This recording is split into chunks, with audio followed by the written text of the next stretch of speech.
हम्म। तो आज हम लोग थोड़ा सा महात्मा गांधी पे चर्चा करेंगे। महात्मा गांधी की कौन कौन सी स्ट्रेटजीज थी, उन्होंने कैसे भारत को स्ट्रॉन्ग किया, किस तरीके से चीज़ों को आगे बढ़ाया, क्या उनका पैटर्न था चीज़ों को लेकर चलने का। और अगर इंडिपेंडेंस मिली तो क्वेश्चन यूपीएससी में एक बार आया कि अगर महात्मा गांधी ना होते तो देश की आज़ादी का रूप क्या होता, अगर इंडिपेंडेंस हमें मिलती तो कैसी होती, अलग तरीके की होती। अगर जो सुभाष चंद्र बोस आज़ाद हिंद फौज के तरीके की अगर आज़ादी मिलती तो अग्रेशन ज़्यादा रहता, पहले मिल जाती, लेकिन वहाँ समस्या तानाशाही की आ सकती थी देश में। तो हमें इस बात को समझना पड़ेगा कि क्या क्या कैसे कैसे हुआ। और हम लोगों ने, अगर आप आए थे उस दिन, आप आए थे तो हमने ये बात किया था, खेड़ा आंदोलन, अहमदाबाद मेला आंदोलन की चर्चा की थी, याद आ रहा है? चंपारण सत्याग्रह, खेड़ा आंदोलन। खेड़ा आंदोलन की अभी चर्चा नहीं हुई थी, अहमदाबाद मिल तक की चर्चा हुई थी। तो हम लोग अभी जो बात कर रहे हैं महात्मा गांधी की, महात्मा गांधी की कार्यवाहियां भारत में जब वो आए, है ना? तो महात्मा गांधी कब आए? 1915 में भारत आए। इनके जो पॉलिटिकल गुरु थे गोपाल कृष्ण गोखले,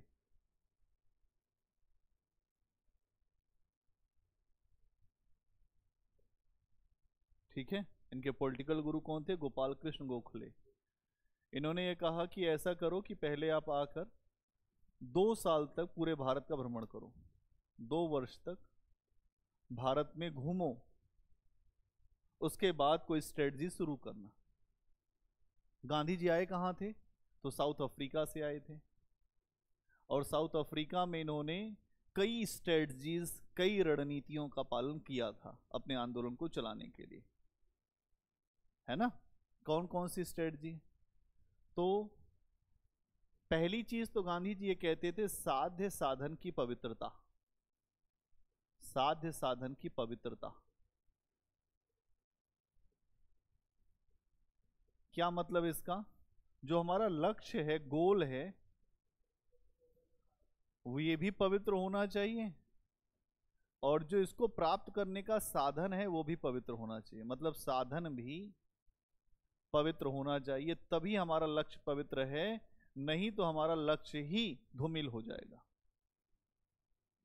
जैसे तुम सामान्य शब्दों में समझो कि तुम्हें आईएएस बनना है, ऐन मौके पर परीक्षा के समय तुम्हें कोई ऐसी चीज समझ में आती है कि नहीं, हम कोई अनुचित साधनों का प्रयोग करके आगे बढ़ जाएं, हो सकता है आप आईएएस बन जाएं, लेकिन एक समय ऐसा आएगा कि आपकी वही आदत आपको उस पद से हटा भी देगी। तो गांधी जी का ये मानना था कि अगर हमने लक्ष्य को प्राप्त करने के लिए गलत तरीकों का प्रयोग किया, अमीर बनने के लिए गलत रास्ते को चुन लिया, तो बाद में वो रास्ता ही हमारे लक्ष्य को दूषित कर देगा, हमारा लक्ष्य ही खराब हो जाएगा। इसके अलावा और क्या था? अहिंसात्मक,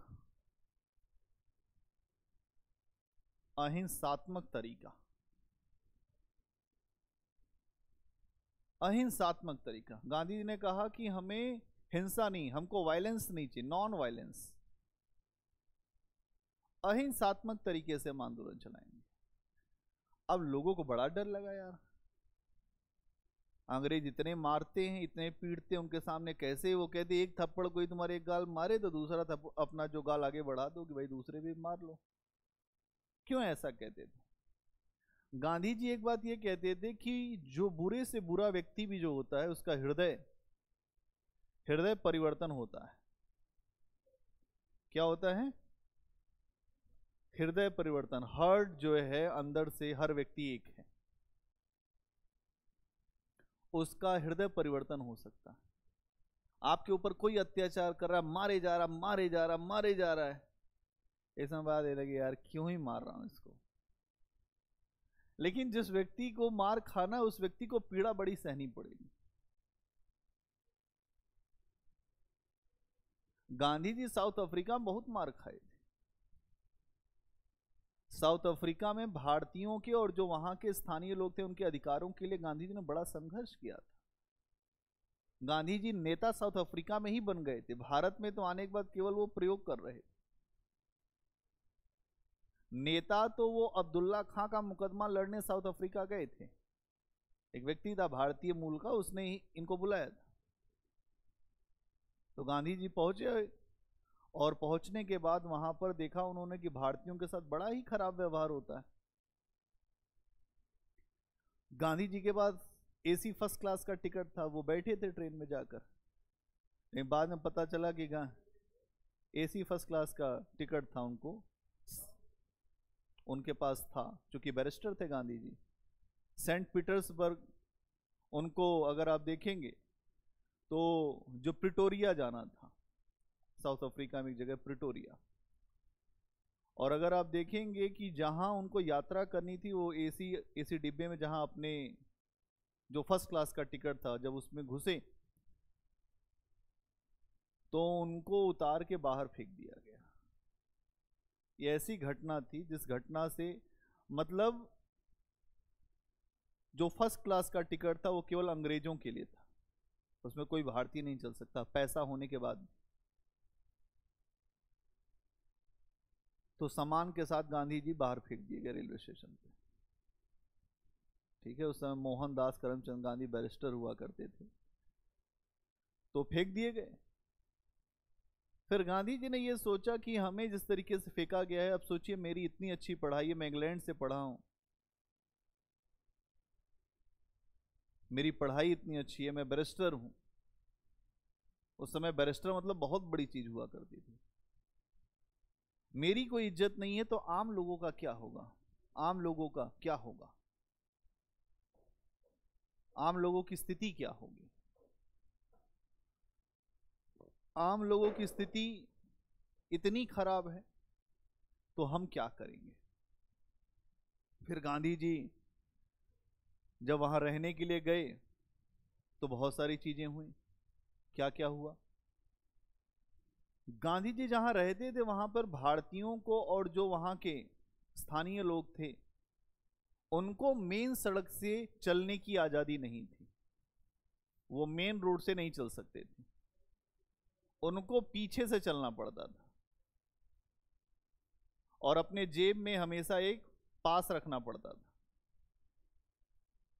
जैसे पुलिस ने पकड़ा तो आपको पास दिखाना पड़े तो फिर आपको जेल। तो गांधी जी ने कहा यार ये कैसा व्यवहार है, दोयम दर्जे का व्यवहार है। तो उन्होंने संघर्ष किया मानव अधिकारों के लिए, बहुत संघर्ष किया, और संघर्ष करने के बाद बहुत सारी चीजें हुई। वहां वो भारतीयों के मामले को, स्थानीय लोगों के मामलों को आगे रखने में सफल रहे, अधिकारों की बात करने में सफल रहे। इसीलिए आप देखेंगे कि साउथ अफ्रीका में भी गांधी जी का बड़ा नाम है, उनकी बड़ी मूर्तियां सब जगह लगी हुई हैं।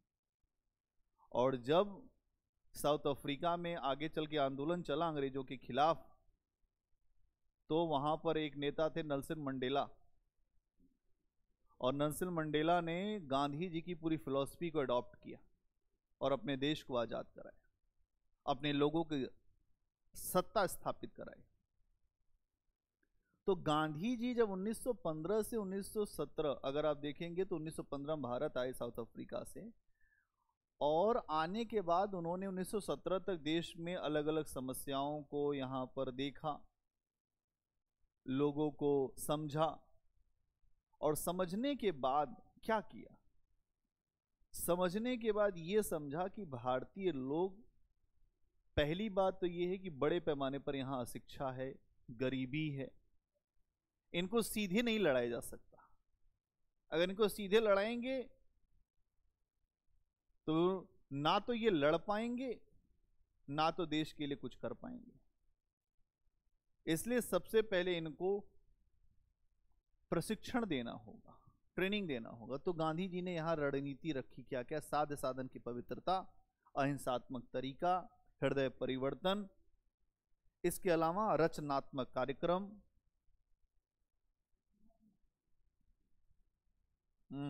रचनात्मक कार्यक्रम,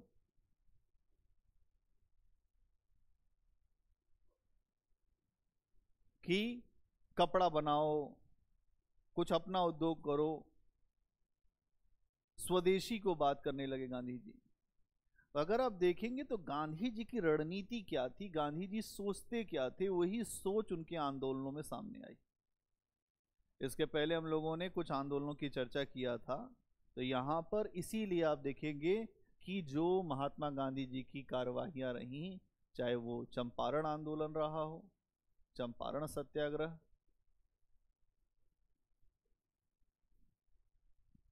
गांधी जी एक चीज और कह रहे हैं, सत्याग्रह। सत्य अगर हो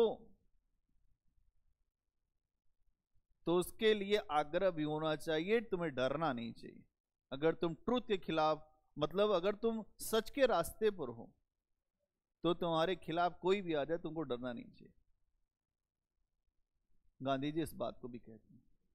गांधी जी ये कहते हैं कि अहिंसा का रास्ता कायरों का रास्ता नहीं है, कमजोर लोगों का रास्ता नहीं है कि अहिंसा की बात कर लें, क्योंकि अगर तुम्हें एक थप्पड़ कोई मारेगा तुम उसको 10 थप्पड़ मारने की बात करोगे।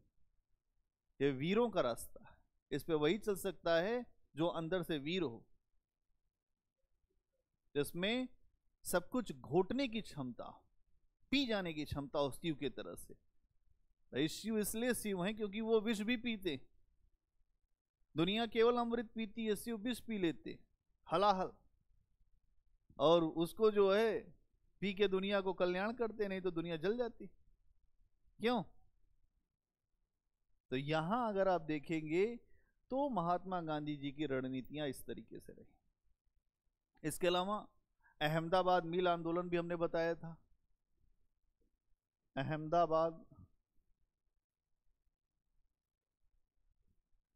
मिल आंदोलन,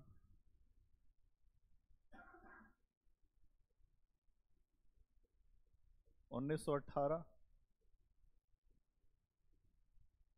1917, ठीक है। इस जगह अगर आप देखेंगे तो 3 कठिया पद्धति थी। क्या मामला था ये 3 कठिया पद्धति का? और यहां जो 50% यहां पर जो प्लेग के समय में प्लेग बोनस की बात हुई थी, बोनस का मुद्दा था।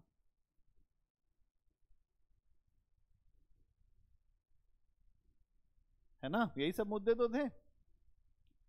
अब इसके बाद यहां पर गांधी जी ने लगातार जो मजदूर थे, यहां पर ये जो आंदोलन था किसानों का था। हाँ भाई, तभी तो अगर आप देखेंगे तो 3 कठिया पद्धति किसानों का तो मुद्दा था, और ये मुद्दा किसका था? ये मजदूरों का मुद्दा था।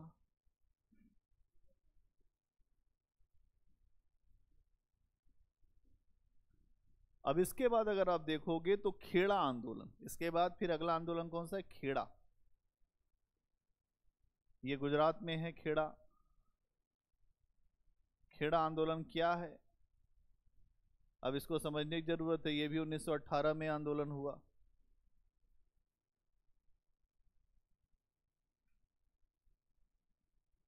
है ना, खेड़ा आंदोलन 1918 में एक स्थान है गुजरात का खेड़ा, जहां पर अकाल पड़ा। फेम, अकाल है ना, अकाल क्या होता है? जहां पर कुछ पैदा ना हो, खेती करो कुछ निकले ही ना, कुछ हो ही ना रहा हो। और अकाल, अकाल तो पड़ा, अकाल पड़ा, साथ में प्लेग भी फैल गया। मतलब अकाल के साथ साथ प्लेग भी आ गया। इससे भी लोग मरने लगे, इससे भी लोग मरने लगे, सब जगह मर रहे हैं, चारों तरफ मौत ही मौत। नाच रही है। पहले ऐसी बीमारियां आती थी, अभी आपने देखा कोरोना महामारी आई, सबको लील ले गई। जैसे जब नदियां जब उफान पे होती हैं तो बहुत सारे घर वो निगल ले जाती। नहीं, आपका घर अगर जो नदियों के किनारे हो और आ जाए बाढ़ तो डिजास्टर होता है कि नहीं होता? बड़े पैमाने पर डिजास्टर होता है। अगर तुम वहां हो तो तुमको भी खींच ले जाएगी नदी। तो यहां आप देखेंगे ये सारी चीजें हुई। लेकिन ये सारी घटनाएं तो हो रही थी, लेकिन सरकार ने कहा कि हम भू राजस्व को वसूलेंगे ही वसूलेंगे, जो रेवेन्यू है हम लेंगे। क्या कहा? राजस्व। यहां पे सरकार ने कहा कि हम भू राजस्व लेंगे, नहीं छोड़ेंगे। एक आदमी तो मर रहा है खाने बिना और तुमको शौक पड़ी है कि हमें राजस्व मिले, तो मुद्दा तो बनना ही था। अब जो लोगों ने अपील किया कि भाई भू राजस्व न लिया जाए, हमसे टैक्स न लिया जाए, किंतु सरकार नहीं मानी। अंग्रेज वैसे भी नहीं मानते थे। ये बात महात्मा गांधी जी को पता चली। गांधी जी तो यही कहते थे कि वैष्णो जनते, वैष्णो जो लोग हैं उनकी पीर को समझना चाहिए, उनके दर्द को समझना चाहिए। और जो पीर पराई जाने रे, अच्छा इंसान वही है जो दूसरे के दर्द को समझ ले, नहीं तो वो अच्छा इंसान नहीं है। आप अपने आप में ही उसको सोचिए कि जो व्यक्ति दूसरे की पीड़ा में जिसको आनंद आता हो, वो व्यक्ति इंसान नहीं, शैतान है, पशु के समान है। और अगर कोई जो दूसरे की पीड़ा में जिसको वो खुद भी भावुक हो जाता है, वो रो देता है, वो कुछ भी नहीं कर सकता, वो अपने आप में समस्या में रहता है।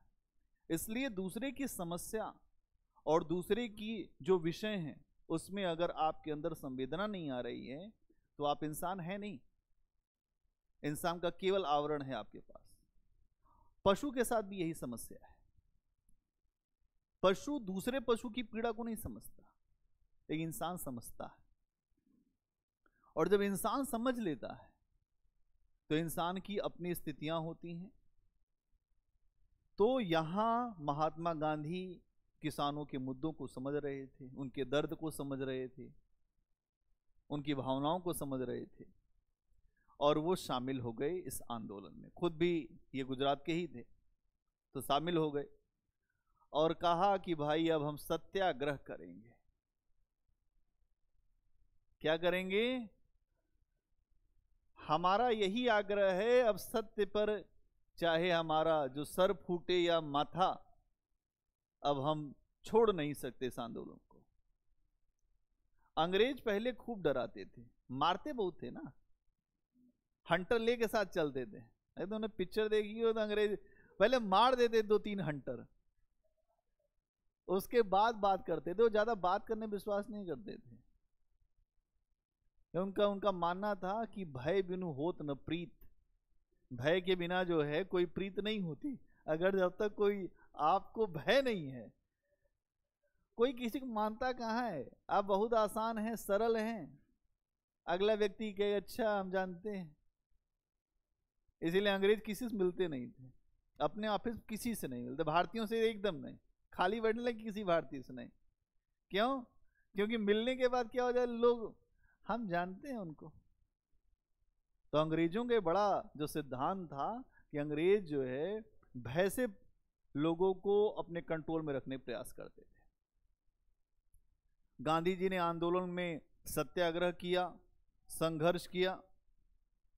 ब्रिटिश सरकार घुटनों पर आ गई, उसको विवश होना पड़ा, और ये बात सरकार को मानना पड़ा कि केवल जिनके पास कैपेबिलिटी है, जिनके पास क्षमता है, जो सामर्थ्यशाली किसान है, केवल वही टैक्स देंगे, बाकी किसान जिनके पास पैसा नहीं है वो टैक्स नहीं देंगे। ये बात समझाई गई। इस आंदोलन में महात्मा गांधी के कई सहयोगी थे। खेड़ा आंदोलन में कौन कौन? यहां आप देखेंगे सरदार वल्लभ भाई पटेल, जिनको आयरन मैन ऑफ इंडिया कहा जाता है, लौह पुरुष भारत के। क्या किया इन्होंने? भारत जब अंग्रेज जा रहे थे तो भारत में 560 से ज्यादा रियासतों को एकीकृत किया, यूनिफिकेशन किया, यूनिफिकेशन ऑफ इंडिया। तो सरदार वल्लभ भाई पटेल इस आंदोलन में बड़े नेता थे। इसके अलावा विट्ठल भाई पटेल, इंदुलाल याग्निक, ये सारे नेता यहां पर आप देखोगे तो आपको दिखाई देंगे। क्लियर? इसी आंदोलन में सरदार वल्लभ भाई पटेल की योग्यता से प्रेरित होकर खेड़ा की महिलाओं ने, वहां के लोगों ने इनको, अगर आप देखेंगे तो सरदार की उपाधि दिया। कहा सरदार हैं आप। सरदार मतलब क्या होता है? अगुआ, आगे बढ़ के लीड करने वाला। जैसे हम कहें कि सीकू सरदार है तुम्हारी टीम का, इसका मतलब क्या हो गया? कि मेन आदमी।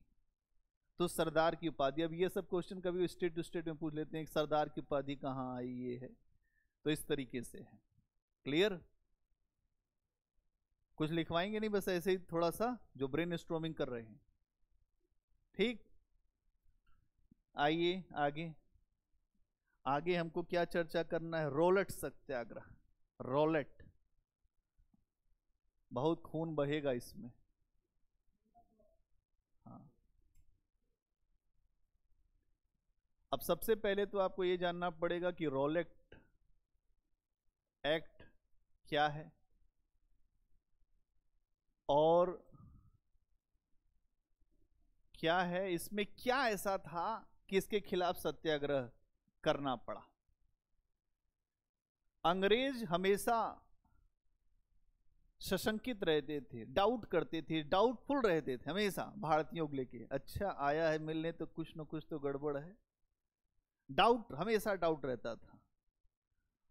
तो उसी डाउट को समाप्त करने के लिए इन्होंने कहा कि अंग्रेजों के पास एक दिमाग ये आया कि हम कुछ ऐसा नियम लेकर आए कि अगर हमें मनीष के ऊपर है डाउट तो हम इसको उठा के जेल में डाल दें तुरंत। डाउट पे ही, किया है कि नहीं किया उससे मतलब नहीं, संदिग्ध हैं ये आप डाउट आप पे है, डाउट के आधार पर हम आपको जेल में डाल देंगे बिना मुकदमा, बिना दलील, बिना वकील का आप जेल में रहोगे। ना आपको वकील मिलेगा, ना आप अपनी दलील दे पाओगे, तुम कुछ नहीं कर सकते। ठीक है। अब इस एक्ट में अगर आप देखेंगे तो ये कहा गया कि अंग्रेजों को लग भर जाना चाहिए, वारंट की जरूरत नहीं है। आप देखते होंगे कि जब भी कोई व्यक्ति जब गिरफ्तार होता है तो उसके खिलाफ वारंट निकाला जाता है। ये वारंट है साहब, आपको चलना है वहां पर। अरे तो उसमें भी मामला होता है, उठा लेते हैं, फिर वहां बन जाता है, आपके हाथ में पकड़ा देंगे जो दो पुड़िया, फिर आप अपने आप ही कह दोगे, उसके बाद कहो हम नहीं लिए थे। उसका तरीका बताऊंगा, वो भी तरीका। अरे यार तो तुम खुद जाओ प्रशासन में, तुम लोगों को बचाओ।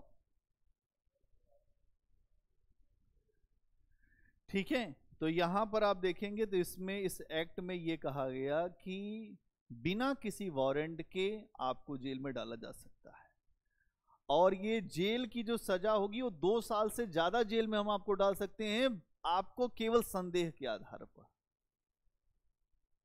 2 वर्ष से ज्यादा तक जेल में रखा जा सकता है, इस रोलेट एक्ट में कहा गया। ठीक है। और आप अपनी पैरवी नहीं करा सकते। पैरवी का मतलब आप कोई एडवोकेट नहीं रह सकते, वकील नहीं चाहिए आपको। आप क्या करोगे वकील? हमें संदेह हो गया, आप मान लो कि आप अपराधी हो। अगर ऐसे ही एक बात कहता था लुई 14, आई एम स्टेट, मैं ही राज्य हूं, मैं जो कहता हूं वही संविधान है, आगे चल के उसके खिलाफ विद्रोह हो गया फ्रांस में। लुई 14, लुई 15, लुई 16, इसी के ही परिवार में बहुत सारे लोग आए। हाँ, तो आप देखोगे कि लुई 14 ने यही बात कही थी। ऐसे ही अंग्रेज भी थे। हम जो कह रहे हैं वही कानून है, जो शिवगामी देवी कह रहे मेरा वचन ही शासन है, तो वो मामला यही है। वचन ही शासन का मतलब ये जो मैं कह रहा हूं या जो मैं कह रही हूं यही बात होगी, इसके अलावा अगर कोई बात होगी तो फिर गर्दन उतार ली जाएगी। पहले का शासन यही था, इतना बोलने का अधिकार किसी को कहां था, इसीलिए तो इतना संघर्ष हुआ अभिव्यक्ति की आजादी के लिए। हमें आजादी चाहिए बोलने की, और यही आजादी यहां छीनी जा रही थी। ये इसीलिए लाया गया था कि भारतीय बोलना बंद कर दें, भारतीय अपनी बात रखना बंद कर दें। अगर तुम बोलोगे तो जेल में डाल देंगे, सड़ जाओगे जेल में ही। ठीक है। दूसरी बात, इसके लिए विशेष अदालतों का निर्माण किया जाएगा।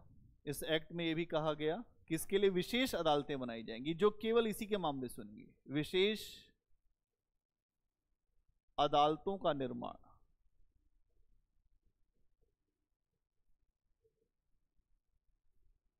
विशेष अदालतें बनेंगी, स्पेशल कोर्ट्स बनेंगे, विशेष अदालतों का निर्माण होगा जिसमें इनकी सुनवाई होगी, और इन अदालतों से जो फैसले आएंगे इनके फैसले पर कोई अपील नहीं हो सकेगी, कोई अपील नहीं हो सकेगी। बताओ वंशिका, समझ में आ रहा है कि नहीं आ रहा है? अब क्वेश्चन आ जाए रॉलेट एक्ट में, चाहे वो हिंदी में हो या इंग्लिश में हो, रॉलेट एक्ट तो रॉलेट एक्ट ही रहेगा कि कुछ और हो जाएगा। अब यहां समझना है कि इनके फैसले पर कोई अपील, मतलब अगर आप देखो कि अगर आपको जिला और सत्र न्यायालय ने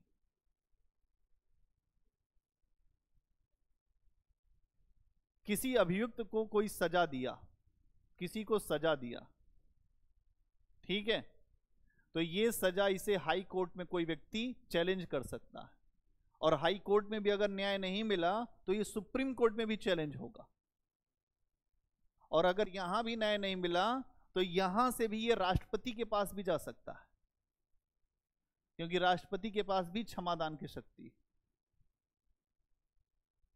यहां देखिए क्या हो रहा है, इन्होंने कहा कि ये जो कोर्ट है ये जो फैसला दे देगी इसके खिलाफ कहीं नहीं जा सकते, और ये कोर्ट इन्हीं के द्वारा बनाई गई। इसलिए भारतीयों ने इस कानून का कड़े शब्दों में विरोध करना शुरू किया, निंदा करना शुरू किया। इसे काला कानून कहा गया, ब्लैक लॉ, ब्लैक एक्ट। और ये कहा गया न अपील, न वकील, न दलील, कैसी है तुम्हारी सरकार। भारतीय ऐसे नहीं एकजुट हुए, एकजुट करने के लिए कुछ चीजें भी अंग्रेज लगातार कर रहे थे, और जब अंग्रेजों के द्वारा कुछ एक्टिविटी हुई तो क्रिया के बराबर प्रतिक्रिया होती ही है। ये नियम है विज्ञान का कि तुम एक्शन करोगे तो रिएक्शन भी आएगा। अगर तुम एक थप्पड़ किसी को मारोगे तो दूसरा भी हो सकता है कि कुछ न मार पाए आपको, अगर आप बड़े मजबूत हैं तो हो सकता है दूर से पत्थर से मार दे, कुछ न कुछ तो करेगा। हो सकता है कि आपको कुछ न बिगाड़ पाए जरूर, लेकिन फिर ये सोचेगा कि क्या कर सकते हैं। हाथी को भी चींटी कभी कभी नीचे गिरा देती है। एक बार एक चूहे की और हाथी की लड़ाई हो गई, ठीक है। हाथी ने कहा ऐसा है चूहे, तुम्हारी औकात कुछ नहीं है और बोलते इतना ज्यादा, अभी एक पैर रख दूंगा तो यहीं पे मसल जाओगे। चूहे को बड़ा अपमान लग गया। चूहा राजा था अपनी टीम का, गया चूहिया को बताया जो महारानी थी, कहा ऐसा है महारानी कि आज बड़ी बेइज्जती हुई मेरी, इतनी बेइज्जती हुई कि मैं तुमसे कह नहीं सकता। चूहिया ने कहा ऐसा है कि अपने सारे बच्चे हैं अभी बुलाते हैं, क्या करोगे? क्या इसी खेत से जाता है हाथी, अंदर ही अंदर पूरे खेत को खन दो। सारे ने मिलकर रात भर में खेत को जो अंदर से खोखला कर दिया, ऊपर से लगे कि खेत खेत है। हाथी का वही मिजाज, वो सुबह अपना निकला पानी वानी पी के जो तालाब से, मस्त होते हुए देखा चूहे सुहे, कहा कि अपना पैर उठा के दिखाया, कहा कि आज छोड़ूंगा नहीं। जैसे ही पहुंचा खेत में रात भर की मेहनत हुई थी चूहों के द्वारा, हाथी उसके अंदर घुस गया, निकल ही नहीं पा रहा था, फंस गया, एकदम जोर लगाए निकल ही नहीं पाया। तब वो चूहों का राजा आया, कहा, बोला हाथी देव अब बताओ। कहे यार गलती हो गई, माफ कर दो, आइंदा गलती नहीं होगी। फिर चूहों ने फिर वहां पे स्थितियां आगे किया, आगे तक पूरा वो सपाट किया, तब निकल के आया। समय बड़ा बलवान है। कभी कभी भारतीयों को अंग्रेज जो है चूहे से भी छोटा मानते थे। इन्हीं चूहों ने जो है बाद में चल के जब शेर बने तो अंग्रेजों के लिए खोजे रास्ता नहीं मिला कि कहां भागें। 1945 तक अंग्रेज आते आते ये सोचने लगे कि कितना जल्दी भारत छोड़ दिया जाए, हो सकता है ऐसा ना हो जाए कि सारी जनता हम लोग को जाने ही न दे, हमको मार डाले यहां। ये स्थिति हो गई। तो ये कहानी से हमें कुछ शिक्षा मिलती है कि कभी छोटे व्यक्ति को बहुत छोटा नहीं समझना चाहिए, क्योंकि अगर हल्के में अगर आपने लिया और अगर उसका मूड खराब हो गया तो फिर आप हल्के में हो जाओगे, आप चाहे जितने सशक्त हो। ठीक है, तो ये बात यहां पर है। अब रोलेक्स सत्याग्रह के मतलब जो रोलेक्स के खिलाफ, इस एक्ट के खिलाफ एक मामला खड़ा हुआ 1919।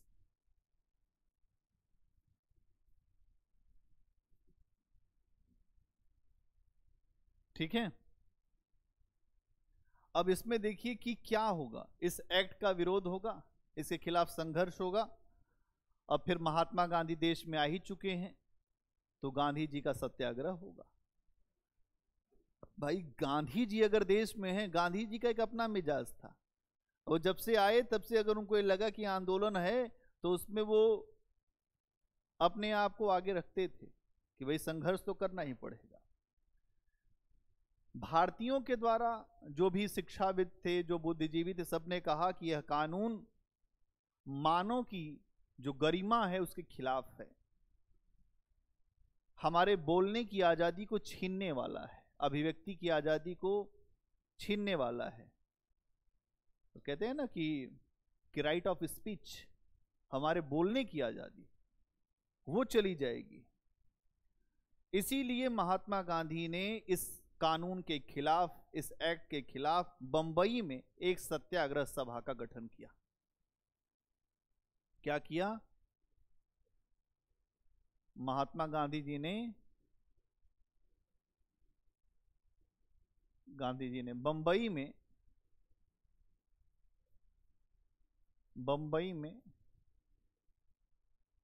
सत्याग्रह सभा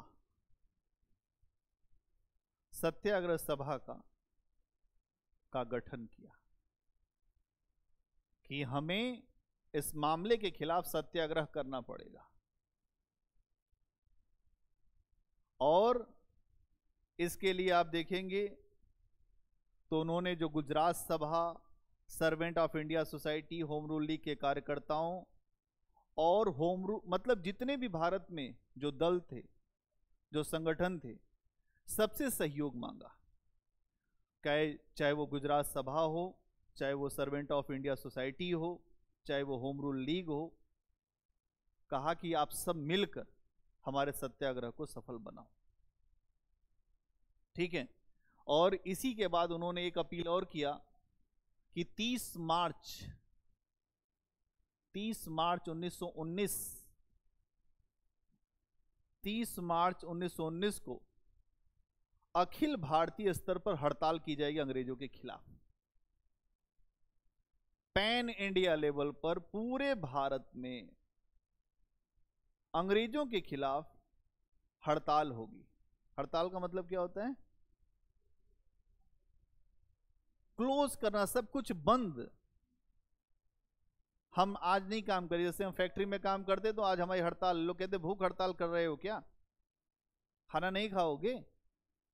हड़ताल का मतलब रोक देना।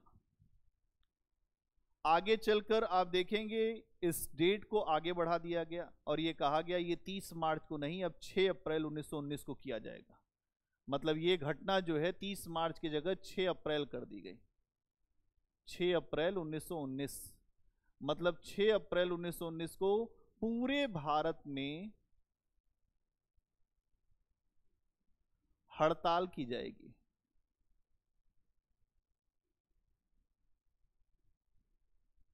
हड़ताल की जाएगी, पूरे भारत में हड़ताल की जाएगी।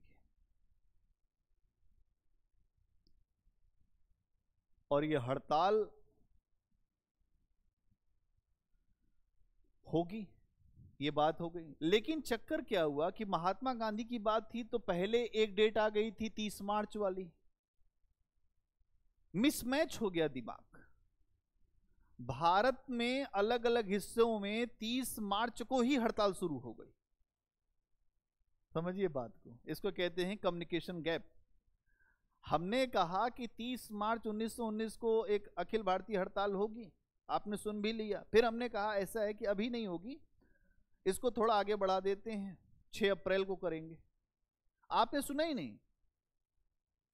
आप देखेंगे कि 30 मार्च की जगह जो है, मतलब 30 मार्च को ही अलग अलग स्थानों पर हड़ताल शुरू हो गई। दिल्ली में, अहमदाबाद में, पंजाब में, कहां कहां? दिल्ली, दिल्ली, अहमदाबाद, पंजाब। यहां जनता को ये वाली डेट तो सुनाई नहीं दी, तो यहां पर लोगों ने जो है इसी समय संघर्ष करना शुरू कर दिया। अंग्रेज तो अंग्रेज, अंग्रेज के सामने अगर कोई हिंसा का सहारा लेता था तो अंग्रेज उसको चौराहे पर फांसी चढ़ाते थे कि देख लो अगर हिंसा से हमसे जीतोगे तो नहीं जीत पाओगे। क्या किया अंग्रेजों ने? अंग्रेजों ने क्रश कर दिया पूरे तरीके से। अंग्रेज गांव का गांव जला देते थे। तुम हमारे खिलाफ लड़ोगे, छोटे भैया तुम, हाँ हर तरीके से छोटे हो हमसे। इसीलिए 200 साल अंग्रेज यहां शासन करके गए। मानसिकता ही उनकी हमेशा रूल करने की रही। इसलिए भारतीयों को उन्होंने कभी उस तरह लिया ही नहीं कायदे से। ठीक है, अब आप देखते हैं इस हिंसा को दबाने के लिए अंग्रेज थे, मार्शल लॉ लगा दिया, कानून, सेना का शासन।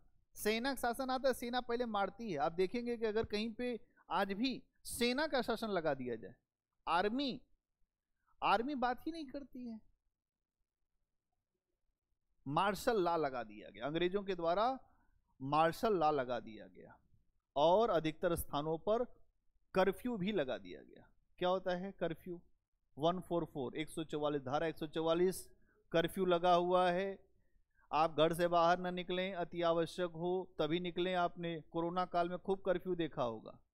हाँ, कर्फ्यू देखा था ना कोरोना काल में। अति आवश्यक हो तब घर से निकलें, नहीं तो पुलिस आपको जो जेल में डाल सकती है, पकड़ सकती है, सब कुछ कर सकती है। ठीक है, कर्फ्यू लगा दिया गया। अब लेकिन महात्मा गांधी तो महात्मा गांधी, वो कहे मैं बंबई से जो है मुझको दिल्ली जाना है और वहां से जाना है पंजाब। लेकिन गांधी जी के प्रवेश को रोक दिया गया कि आप यहां नहीं जा सकते। क्या नहीं कर सकते? आप नहीं जा सकते। अब गांधी जी क्यों दिल्ली आना चाहते थे, क्यों पंजाब जाना चाहते थे? क्योंकि लोगों से जो बात कर सकें, समझा सकें, आंदोलन की रणनीति को तय कर सकें। लेकिन इसी बीच पंजाब में एक बड़ी दुखद घटना हुई 13 अप्रैल 1919। 13 अप्रैल 1919 ये घटना हुई जलियांवाला बाग स्थान है, जलियांवाला बाग हत्याकांड के नाम से वो जगह जानी जाती है। यहां पर भारतीय जो लोग थे, अगर आप देखेंगे, एक मेला देखने के लिए आए थे। क्या देखने आए थे? मेला। लेकिन उस मेले को देखकर जा नहीं पाए मैदान से। क्यों? क्योंकि अचानक ही अंग्रेज अधिकारी का दिमाग फिर गया, उसने सबको गोलियों से भुनवा दिया। ठीक है। और क्या हुआ? आप सबको पता है कि 6 अप्रैल 1919 को अगली डेट रखी गई थी कि 6 अप्रैल को जो है आंदोलन किया जाएगा भारत में।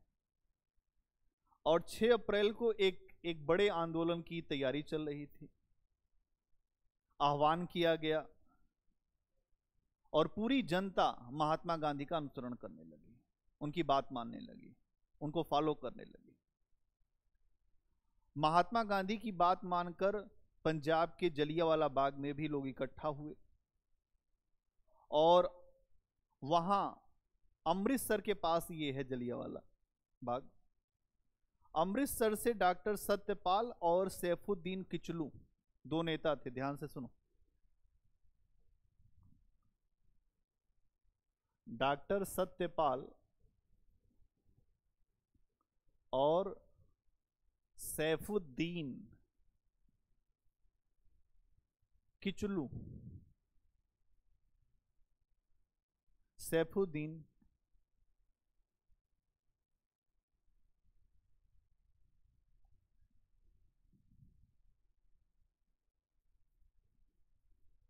किचलू, सैफुद्दीन किचलू। क्या हुआ क्या कि लोग यहां पर डॉक्टर सत्यपाल और सैफुद्दीन किचलू को बिना कारण बताए हुए जेल में डाल दिया गया। रोलर एक्ट के तहत कोई नहीं बताया गया कि तुमने क्या किया क्या नहीं किया, और इनको जेल में डाल दिया गया।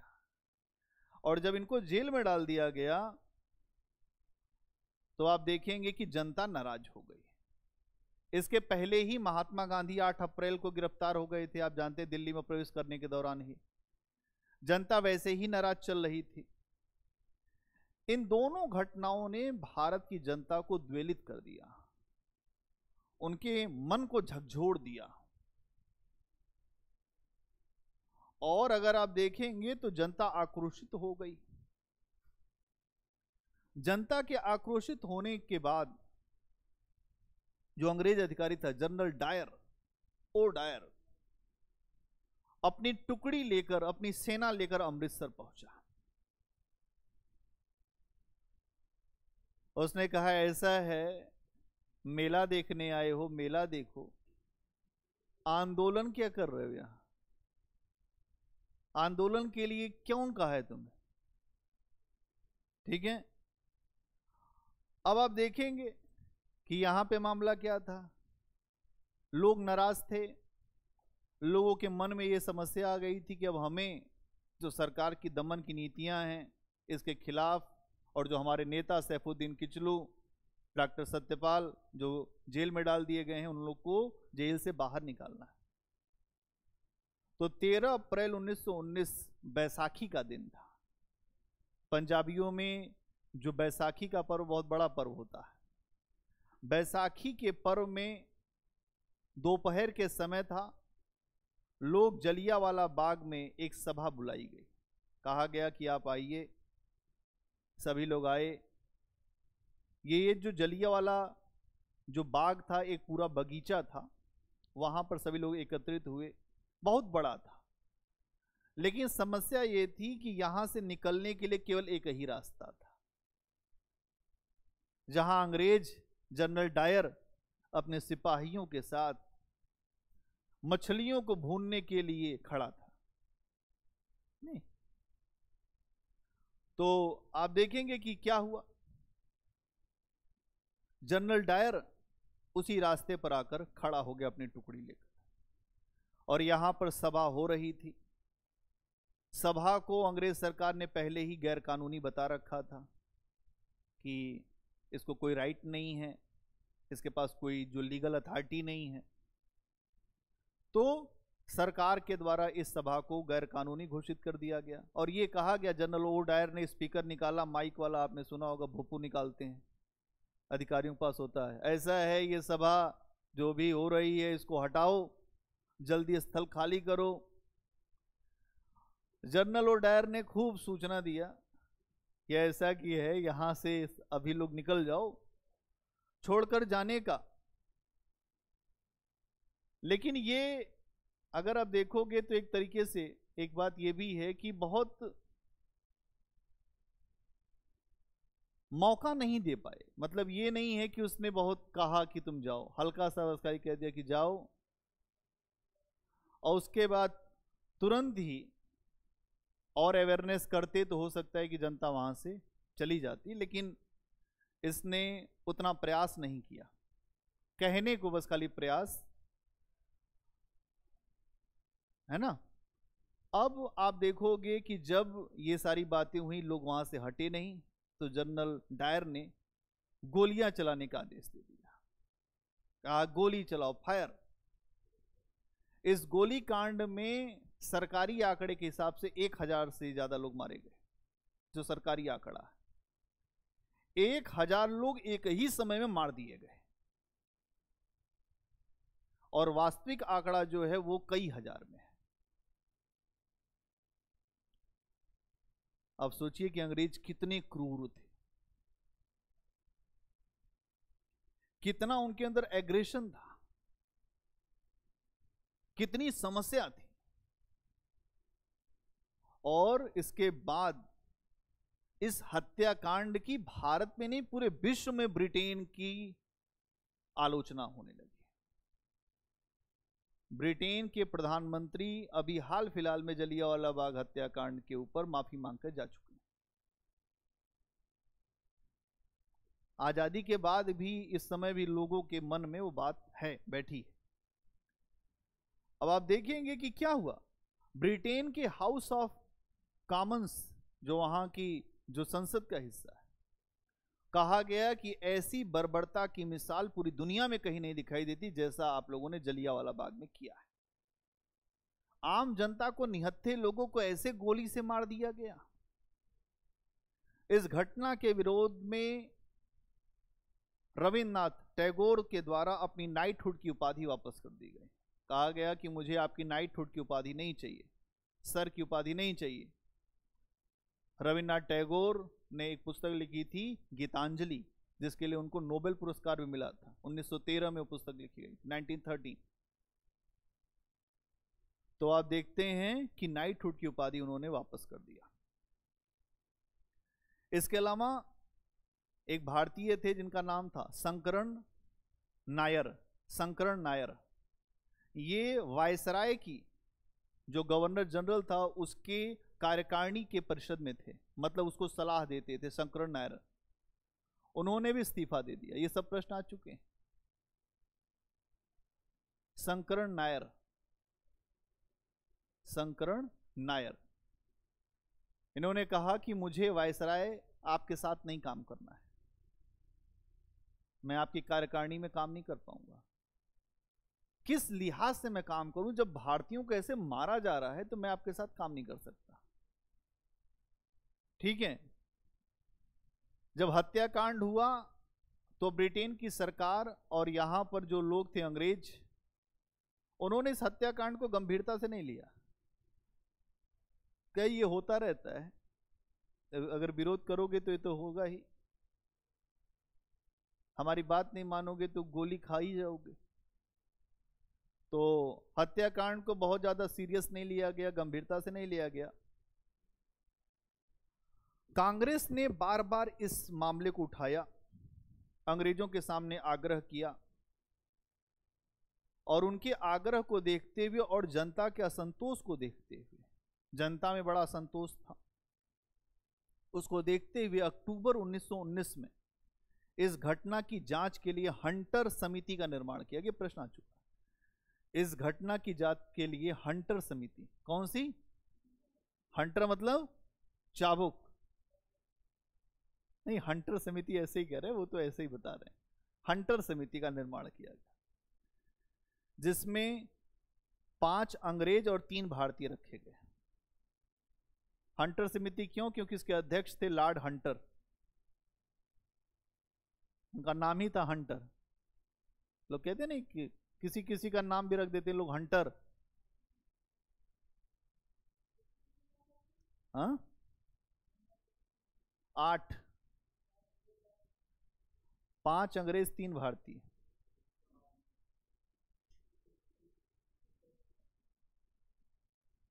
अब जानते हैं कि 5 अंग्रेज होंगे तो हंटर कमेटी की फिर रिपोर्ट क्या आएगी? जैसा आप सब जानते हैं वैसी रिपोर्ट आई। इसमें जो 3 भारतीय थे, चिमनलाल जो सीतलवाड़, साहबजादा सुल्तान अहमद और जगत नारायण। वहीं पे लिख लो कि 3 भारतीय कौन कौन शामिल थे। चिमनलाल सीतलवाड़, चीमनलाल,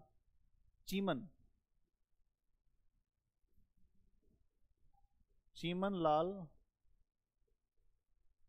सीतलवाड़,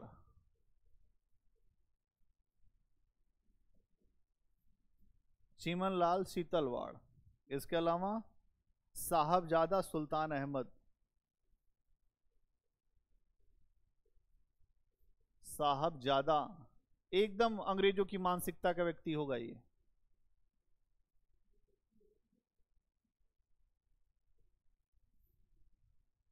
इसके अलावा अगर आप देखेंगे तो जगत नारायण,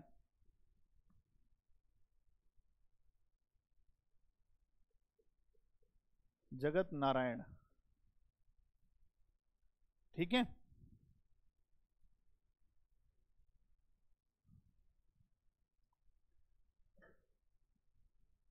अंग्रेज ये तो 3 भारतीय, मतलब अगर आप देखें तो हंटर कमेटी बनी ना, हंटर कमेटी बनी। हंटर कमेटी में 8 सदस्य, 5 अंग्रेज। अब इससे तुम्हें प्रश्न कभी न कभी पूछ देगा। कैसे पूछेगा? कि हंटर कमेटी में कौन से विषय उठाए गए थे, किस लिए बनाया गया था। इस कमेटी में 3 भारतीय सदस्य कौन से थे? कि 3 भारतीय सदस्य कौन से थे ये, ठीक है। अब इसकी रिपोर्ट आई भाई। कोई जब कमेटी बनती है, जैसे आप लोगों की हम कोई कमेटी बना दें तो कमेटी अपनी अपनी बातें रखेगी, सब मिलके एक निर्णय ले लेंगे, फिर वो आ जाएगा। इन लोगों ने निर्णय क्या दिया समझिए, कि इस घटना में ब्रिटेन की सरकार का कोई दोष नहीं है, जो भारत में अंग्रेज सरकार, इसका कोई दोष नहीं है। केवल एक काम किया गया, जनरल डायर का स्थानांतरण कर दिया गया। उसको सस्पेंड भी नहीं किया गया, स्थानांतरण, केवल ट्रांसफर।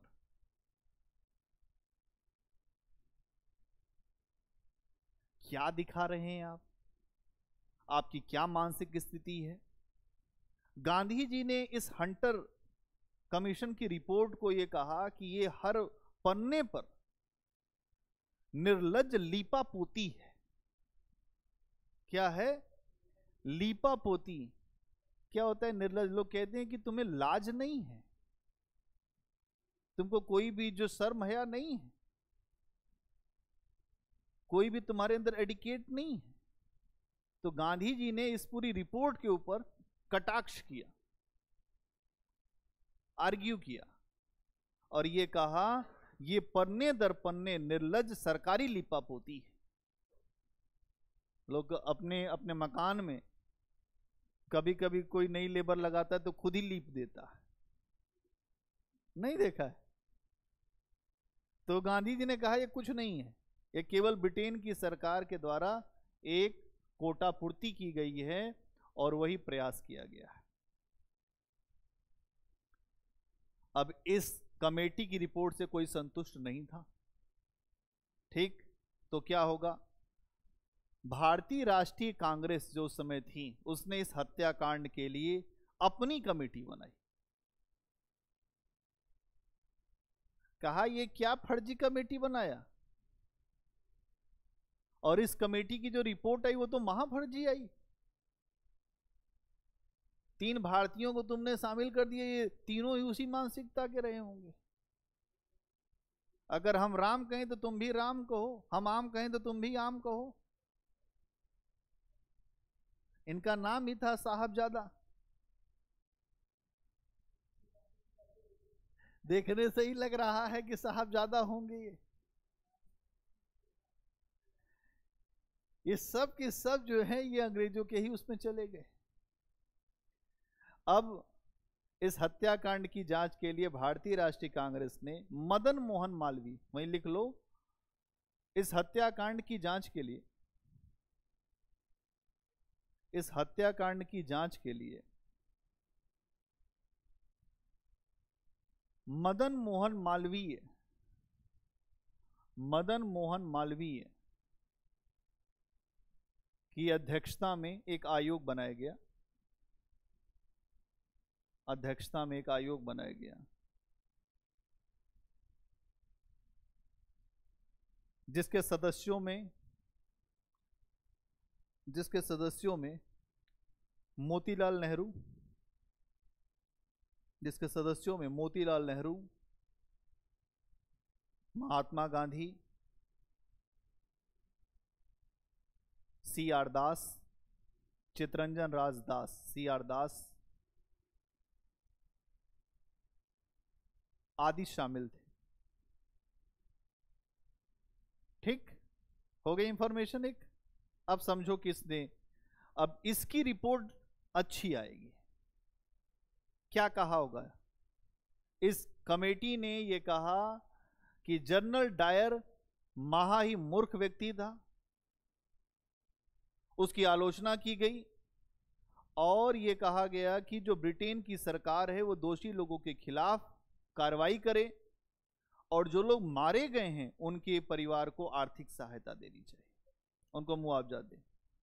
परंतु सरकार जो बहरी थी उसको कुछ सुनाई नहीं देता था, कान का इलाज चल रहा था उसके, तो सरकार को कुछ सुनाई नहीं दिया, सरकार ने कुछ सुना ही नहीं।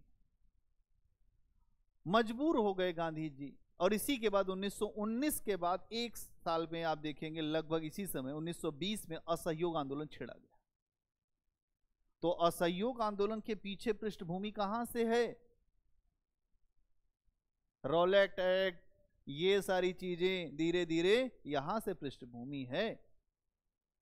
तो मजबूर हो गए गांधी जी, उन्होंने कहा कि हमने ये आपसे डिमांड किया था, क्या सुने नहीं, क्या कहे सुने लेकिन समझ में नहीं आया।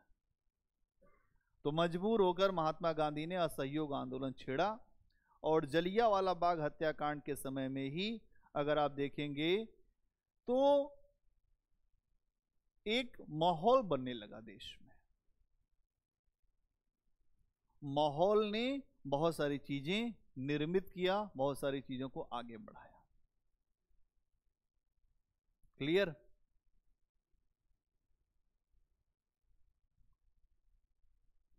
एक प्रश्न लिखो,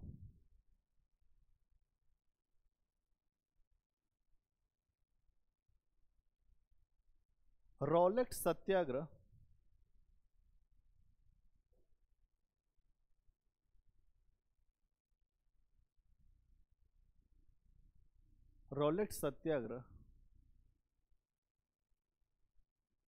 क्यों हुआ,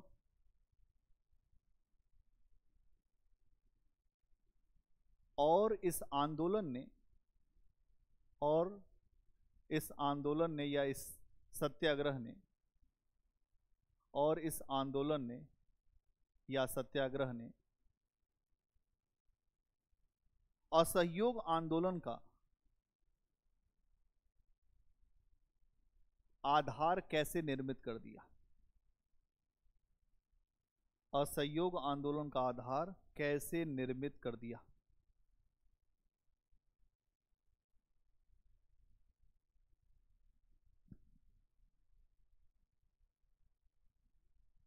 कैसे निर्मित कर दिया।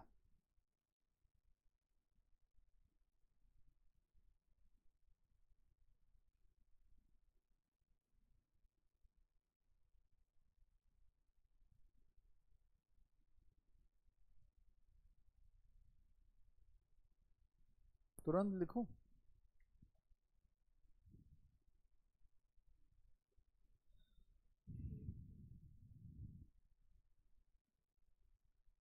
सुनने में बड़ा मजा आया और लिखने में भी मजा आना चाहिए। हाँ,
एक और सुन लो, उसके बाद फिर एक और प्रश्न लिखना, एक साथ ही लिखो। खिलाफत आंदोलन, खिलाफत मूवमेंट में सुन लो।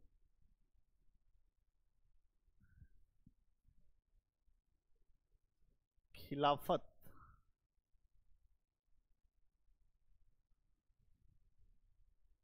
लोग कहते हैं कि मैं तुम्हारे खिलाफ हूं, नहीं, लोग कहते हैं मैं तुम्हारे खिलाफ चल रहा हूं। कुछ लोग कहते हैं मैं तुम्हारे साथ चल रहा हूं, कुछ लोग कहते हैं मैं तुम्हारे खिलाफ चल रहा हूं। तो खिलाफ का मतलब विरोध ही में, विरोध में कोई आंदोलन चला। अब मामला क्या है, ये आंदोलन 1919 से 1924 तक चला, लगभग 5 साल, है ना। क्या मुद्दा है? मुद्दा है तुर्की के सुल्तान जो था वो इस्लामी जगत का खलीफा माना जाता था।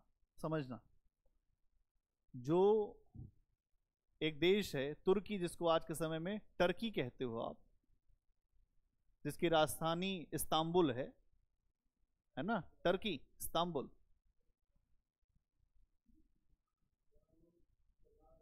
हाँ, हाँ।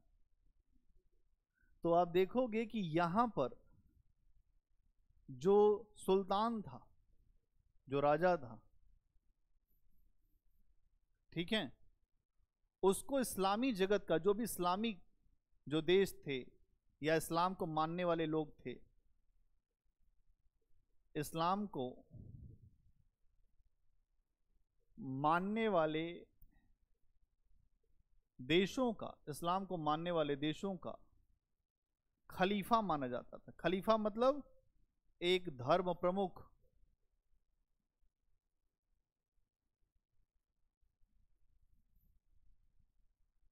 कि जो तुर्की का सुल्तान था, शासक था, इस्लाम को जो लोग मानते थे पूरे विश्व में, उनका वो खलीफा था। ठीक है। अब हुआ क्या, पहला विश्व युद्ध लड़ा गया जब 1914 से 1918।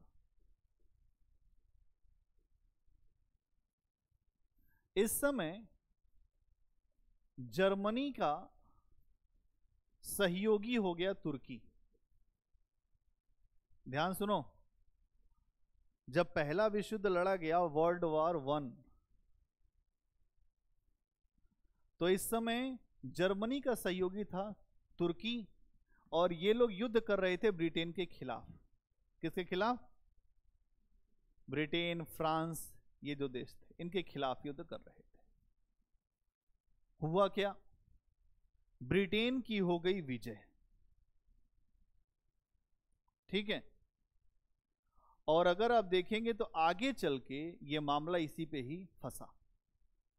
भारतीय मुसलमानों को ये डर लग रहा था कि युद्ध के बाद टर्की से अंग्रेज जरूर बदला लेंगे, क्योंकि ये टर्की जो है वो जर्मनी के तरफ चला गया, तो इससे बदला तो जरूर लेंगे। ठीक है,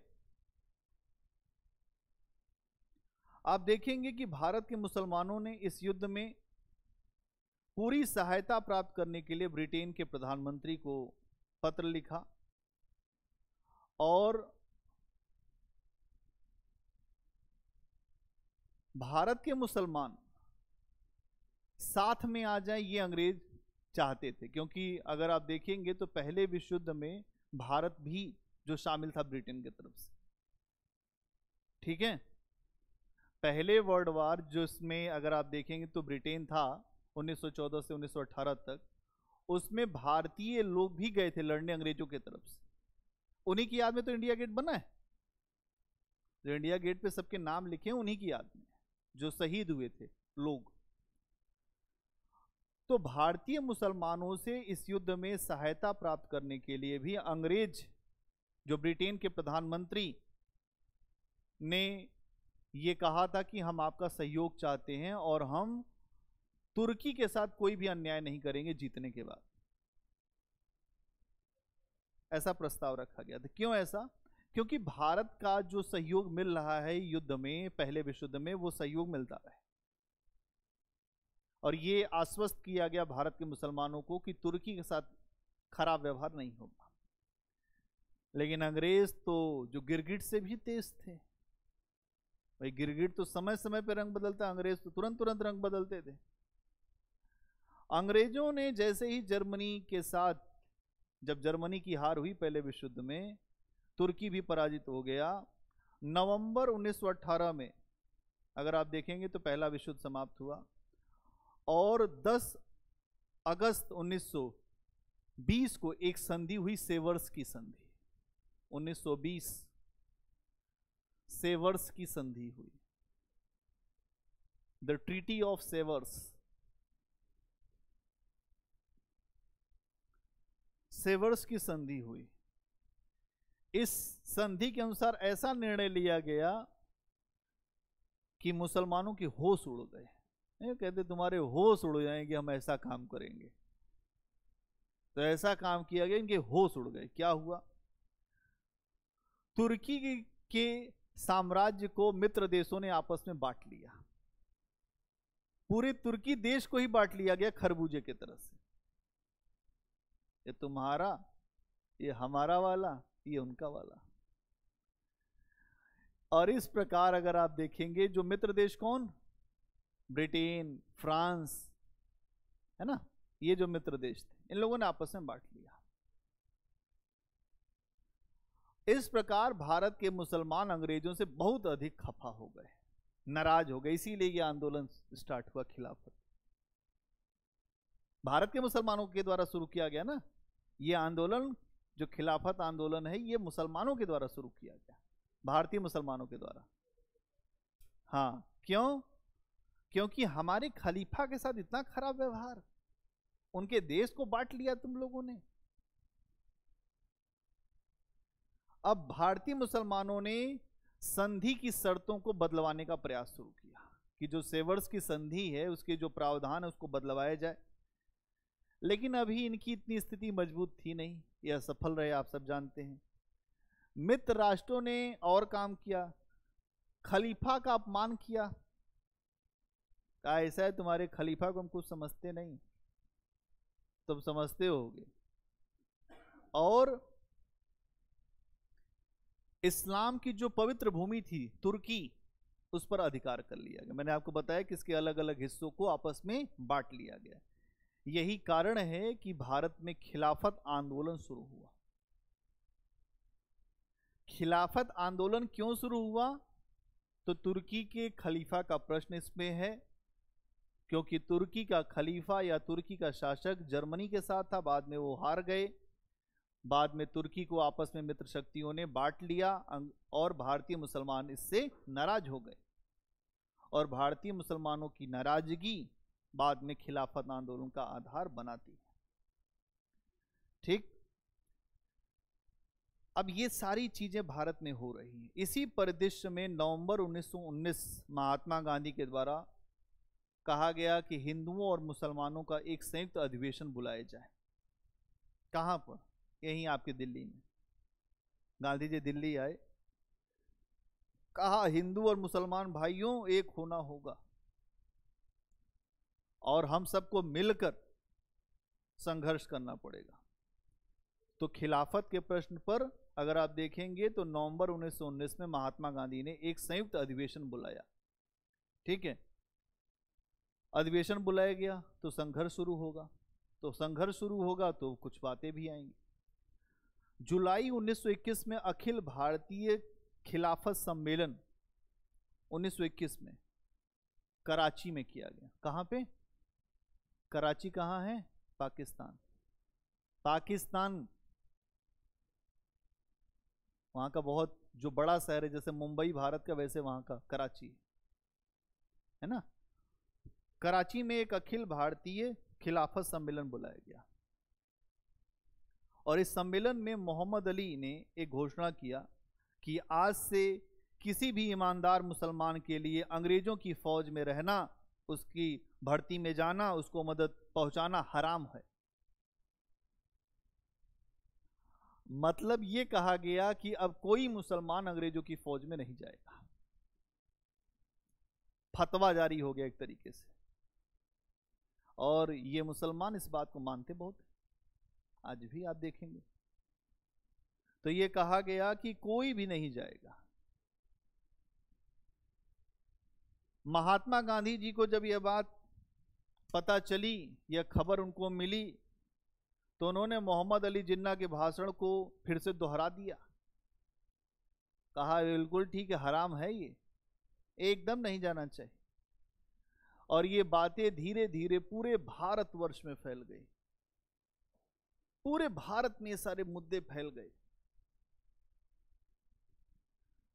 महात्मा गांधी ने खिलाफत आंदोलन को लेकर पूरे भारत का दौरा किया। जैसे लग रहा था कि एकदम महात्मा गांधी गांधी नहीं, अलग ही उनके दिमाग में बातें चल रही थी। और इस कार्य में एक व्यक्ति थे जिनका नाम था सीमांत गांधी, खान अब्दुल गफ्फार खान, जिन्हें बाद में भारत रत्न भी दिया गया। वो महात्मा गांधी के बड़े सक्रिय सहयोगी रहे। ठीक है।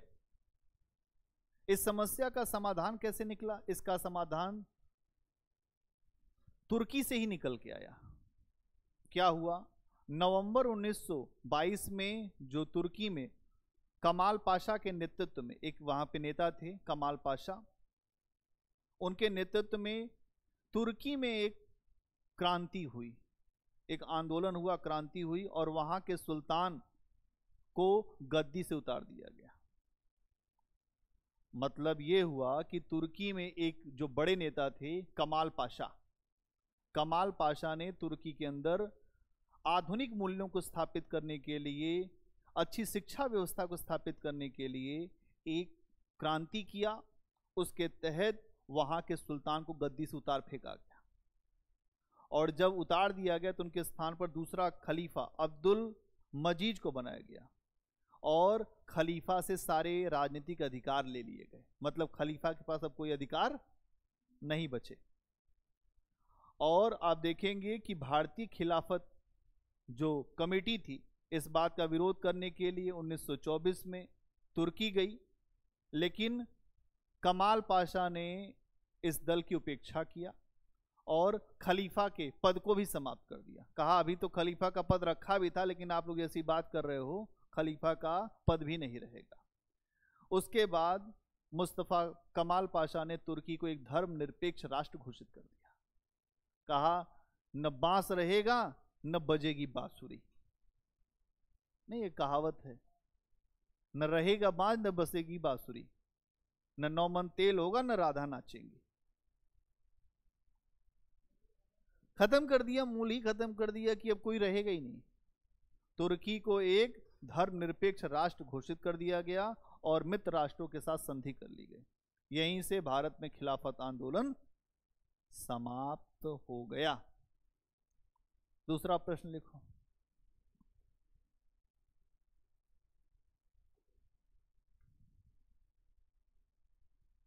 खिलाफत आंदोलन, खिलाफत आंदोलन क्यों शुरू हुआ?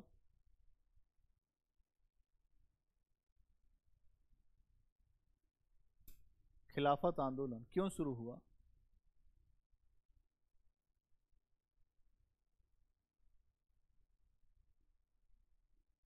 क्यों शुरू हुआ तथा इस आंदोलन के समापन में, इस आंदोलन के समापन में तुर्की की ही महत्वपूर्ण भूमिका थी। तुर्की की ही महत्वपूर्ण भूमिका थी। स्पष्ट करें, स्पष्ट करें।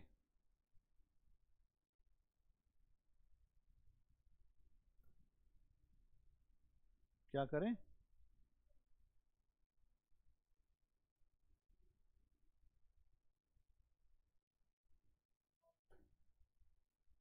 तुरंत लिख